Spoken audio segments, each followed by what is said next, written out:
It's not just the players you see on the court. Behind every game is a full machine: owners, executives, scouts, coaches, development staff, and even a second team most fans never watch. If you've ever wondered how an NBA franchise really operates, this is the full breakdown. Every level, every role, and how it all connects. At the very top is ownership. This is the person or group that owns the franchise. They invest hundreds of millions, sometimes billions, into the team, and they ultimately decide the direction everything goes. Owners hire the top executives, approve massive contracts, and sign off on blockbuster trades. Some owners are deeply involved in basketball decisions, while others focus more on the business side. But no matter their style, they set the tone. If ownership is patient and strategic, the team can build for long-term success. If ownership is impatient, teams can fall into constant short-term moves that never fully work. Right below ownership is the front office, the brain of the operation. This group is led by the general manager, often working alongside a president of basketball operations. Their job is to build a winning roster. That means drafting young talent, negotiating contracts, making trades, and managing the salary cap. And the salary cap is one of the most important parts of team building.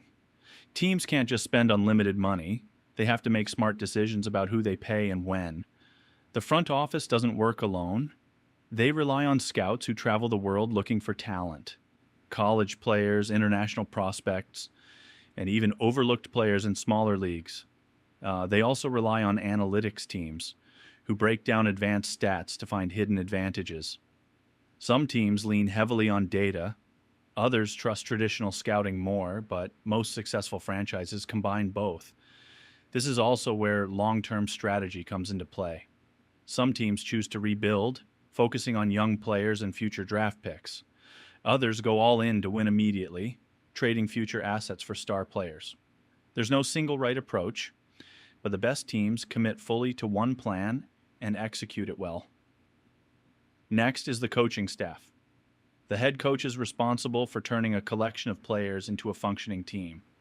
They design offensive systems, defensive schemes, and decide rotations, who plays when they play, and how they fit together.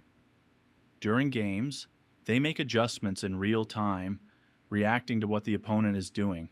Assistant coaches each have specific roles. Some focus on offense, drawing up plays and improving ball movement. Others specialize in defense, teaching positioning and communication. There are also player development coaches who work one-on-one with players to improve shooting, footwork, and overall skill. Great coaching can elevate a team beyond its talent level. Poor coaching can waste even the most stacked roster. It's one of the most underrated differences between good teams and great ones. Then there are the players, the part everyone sees.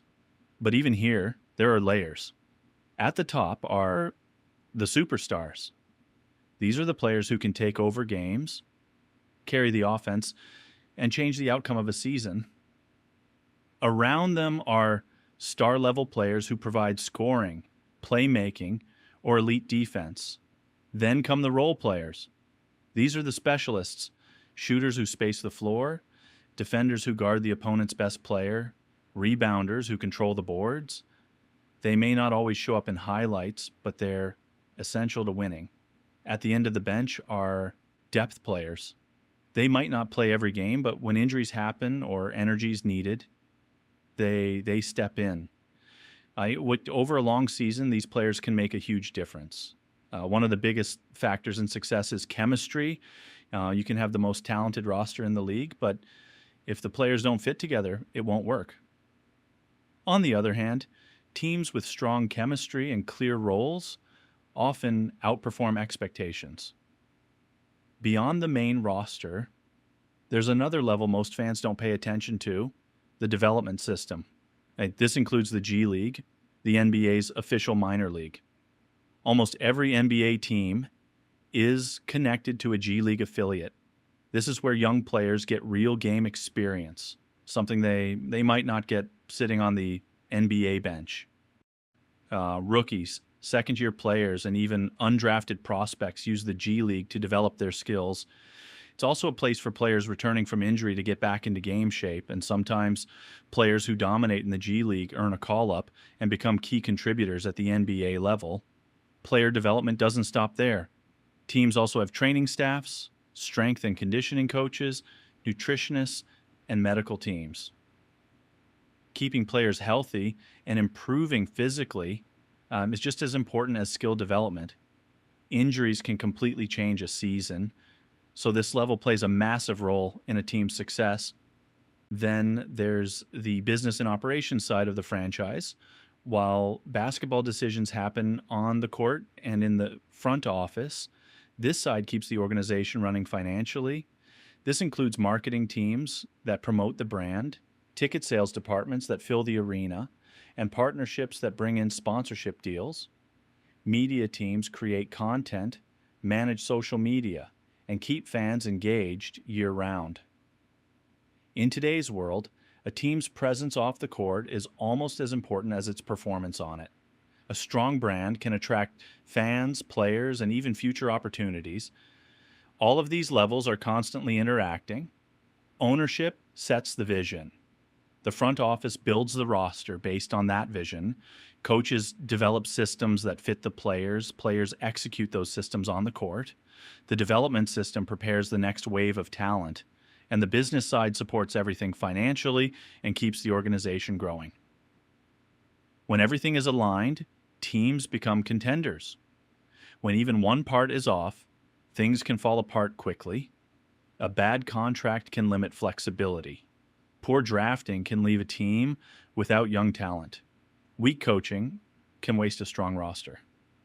And injuries can derail even the best plans. That's why winning in the NBA is so difficult. But it's not just about having great players. It's about having a great organization from top to bottom. So next time you watch an NBA game, remember, you're not just watching 5 players on a court. You're watching the result of an entire system working behind the scenes. Every decision, every role, every level contributes to what you see in that moment. And sometimes the difference between a championship team and a disappointing season comes down to just one decision made far away from the spotlight.